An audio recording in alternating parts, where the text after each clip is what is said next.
বন্ধুরা, আমরা আগের দিনকে ইম্পারেটিভ সেন্টেন্সের পার্ট 1 ক্লাস করেছিলাম।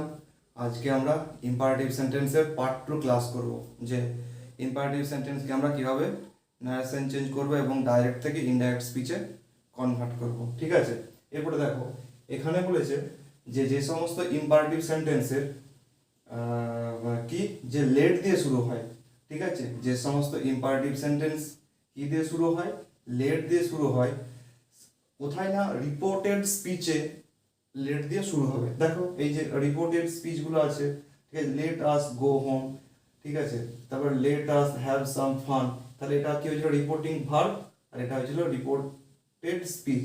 তাহলে বলেছে কি যে সমস্ত ইম্পারেটিভ সেন্টেন্সের রিপোর্টেড স্পিচ, ঠিক আছে, আমাদের লেট দিয়ে শুরু হয়, তাহলে সেই সমস্ত ইম্পারেটিভ সেন্টেন্সকে আমরা কিভাবে নারেশন চেঞ্জ করব সেটা আমরা দেখে নেব। তার সঙ্গে সঙ্গে আমরা কি রুল আছে সেই রুলসগুলো দেখে নেব। বলছে রিপোর্টেড স্পিচের ইম্পারেটিভ সেন্টেন্সের লেট যদি প্রপোজাল বা সাজেশন বোঝায়, তবে রিপোর্টিং ভার্বকে প্রপোজ বা সাজেস্টে পরিবর্তিত করতে হবে এবং লেটের জায়গায় শুড লিখতে হবে।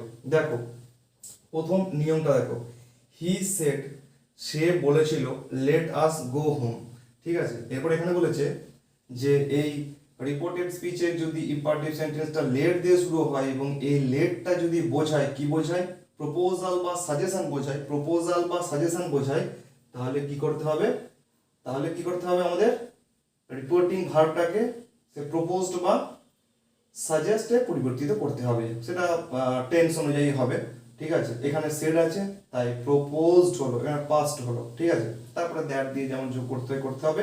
আর কি বলেছে, এবং লেটের জায়গায় শুড লিখতে হবে, ঠিক আছে। তাহলে কি করেছি দেখো এখানে লেট আস গো হোম, ঠিক আছে। তাহলে এখানে কি করেছি, আসের বদলে আমরা লিখেছি দে, আর তারপরে লেটের বদলে আমরা লিখেছি কি শুড। তাহলে আগে যেহেতু আমরা এটা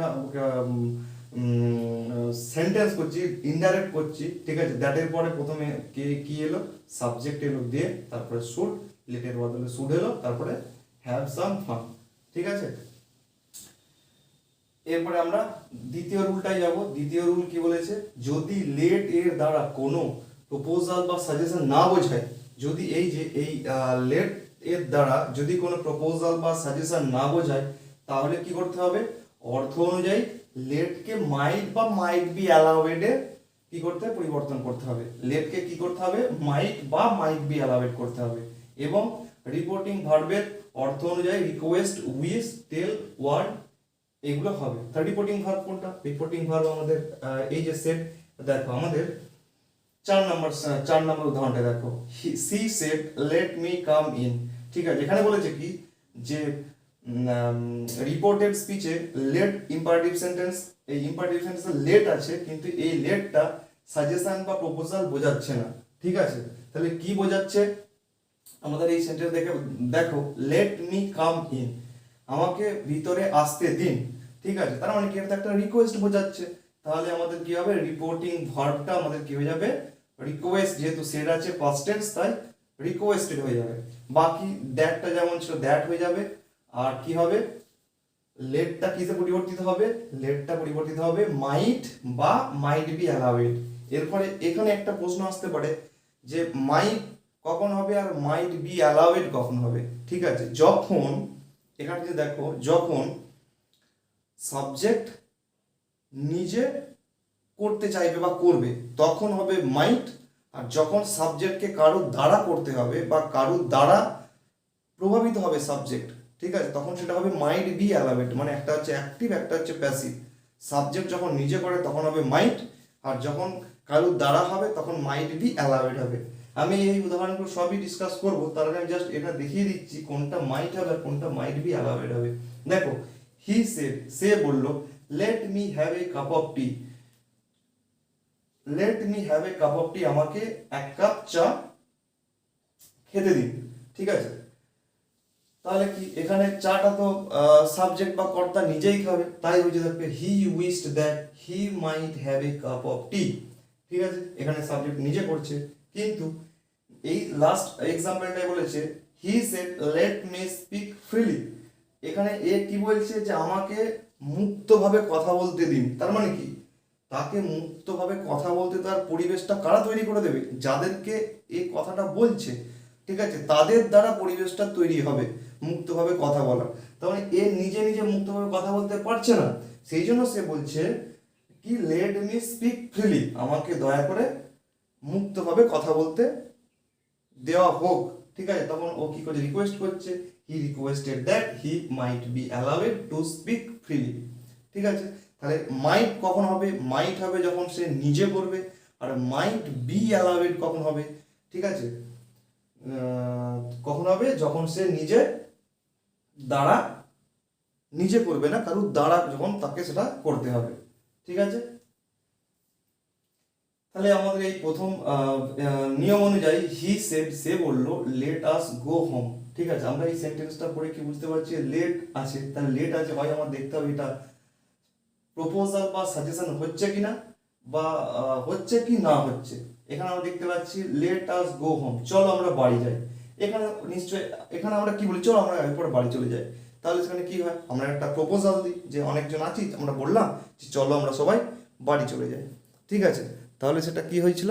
সেটা প্রপোজাল হলো। তাই হি সেড আছে, তাহলে কি হলো? হি প্রপোজড, দ্যাট হলো, ঠিক আছে। এরপরে বলেছিলাম যে এটা যদি ফার্স্ট পারসন হয়, ঠিক আছে, তাহলে কি হবে? এর সাবজেক্টকে নেবে, তাহলে আস মানে কি? আমরা, ফার্স্ট পারসন, কিন্তু এটা অবজেক্টিভ ফর্মে আছে, ঠিক আছে। তাহলে এর অবজেক্টিভ ফর্ম কি হবে? এখানে আস আছে, তো তাহলে এটা যেহেতু ফার্স্ট পারসন আছে, সাবজেক্টকে নেবে, সাবজেক্ট কি আছে?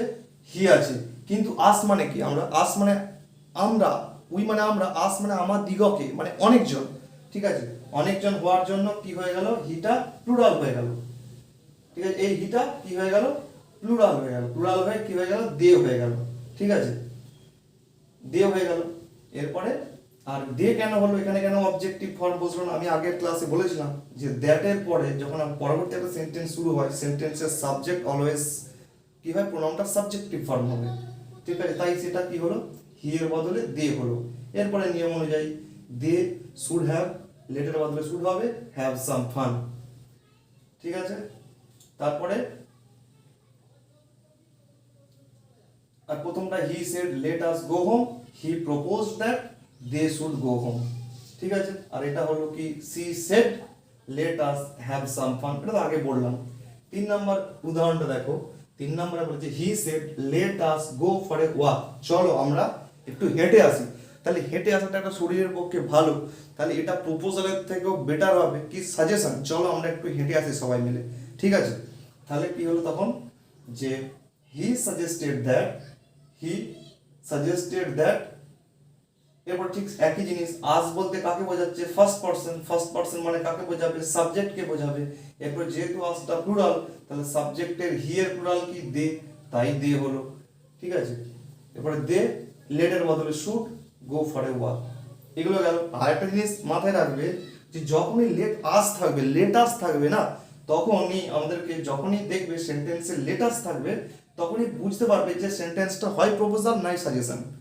লেটাস থাকলেই মোটামুটি বেশিরভাগ ক্ষেত্রে আমরা দেখতে পাই হয় প্রপোজাল নাই সাজেশন হয়, ঠিক আছে। আর যখন পরবর্তী উদাহরণগুলো দেখো, যখন আস না থেকে অন্য কিছু থাকে, তখন সেটা প্রপোজাল বা সাজেশন বোঝায় না। সেটা কি বোঝায়? সেটা রিকোয়েস্ট বোঝায়, উইশ বোঝায়, টেল বোঝায়, ওয়ার্ন বোঝায়, ঠিক আছে। 4 নম্বর উদাহরণ দেখো।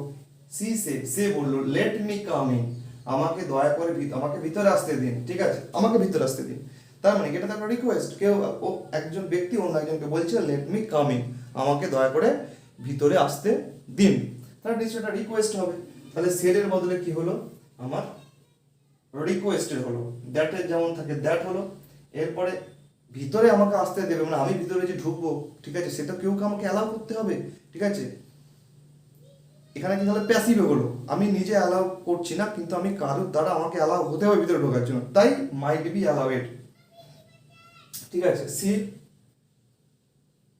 মি, মি ফার্স্ট পারসন, তাহলে আমি বলেছি যদি এটা যদি ফার্স্ট পারসন হয়, প্রতিটা ক্ষেত্রে ফার্স্ট পারসন যদি হয়, তাহলে রিপোর্টিং ভার্বের যে সেন্টেন্সটা থাকবে সেটা কি হবে? সাবজেক্টকে নেবে। লেট মি, মিটাকে সাবজেক্ট সি, ঠিক আছে। এরপরে বলেছি দ্যাটের পরে অবজেক্ট মানে কোনো প্রিপোজিশনের প্রিপোজিশন বলছি না, কোনো প্রোনাউনের সাবজেক্টিভ ফর্ম হয় না, তার এই দ্যাটের পরে কি হয়, সাবজেক্টিভ ফর্ম হয়, কোনো অবজেক্টিভ প্রোনাউন বসে না। ঠিক আছে, তাহলে এখানে এখানে মি অবজেক্টিভ হলেও, কারণ আমরা জানি লেটের পরে সবসময় অবজেক্টিভ প্রোনাউন বসে, কিন্তু আমি যখন দ্যাটের পরে কোনো সেন্টেন্স লিখবো তখন সেটা সাবজেক্টিভ প্রোনাউন লিখতে হবে। ঠিক আছে, তাহলে সেই সাবজেক্টিভ প্রোনাউন লেখার জন্য আমরা কি করলাম, এখানে আমরা সি লিখলাম, তারপরে might be allowed to come in, তাকে ভিতরে আসার জন্য অ্যালাউ করা হোক। 5 নম্বরে কি বলেছে, হি সেড, সে বললো, let me have a cup of tea. ঠিক আছে, চলো আমরা আমি এক কাপ চা খাই। তাহলে এখানে সে এক কাপ চা খাবে, সে তার ইচ্ছা প্রকাশ করছে, তাহলে হি উইশড দ্যাট। ঠিক আছে, হি উইশড দ্যাট, এখানে মি মি মানে আবার বলছি ফার্স্ট পারসন, তাহলে কাকে নেবে, সাবজেক্ট এর এই রিপোর্টিং ভার্ব যে সেন্টেন্স তার সাবজেক্টকে নেবে। তাহলে কি হলো, মি যদি ফার্স্ট পারসন ছিল, সাবজেক্ট কি নিল, তাহলে দ্যাটের পরে সেই সাবজেক্ট কি হলো, হি। ঠিক আছে, এরপরে এই চা খাওয়াটা সে নিজে নিজে চা খাবে, তাই he might have a cup of tea.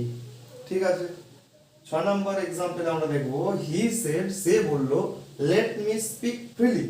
ঠিক আছে, আমাকে দয়া করে মুক্তভাবে কথা বলতে দেওয়া হোক। ঠিক আছে, তাহলে কি হলো,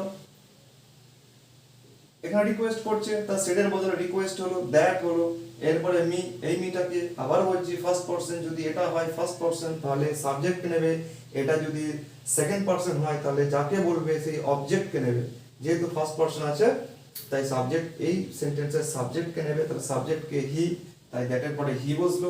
এরপরে আগেই বললাম যে কথা বলতে দিতে হবে, সে নিজে নিজে পারছে না, অন্যদেরকে রিকোয়েস্ট করছে যে আমাকে ফ্রিলি কথা বলতে দেওয়া হোক, কারণ অন্যরা তাকে সেই ব্যবস্থাটা করে দেবে, সেই জন্য he might be allowed to speak freely.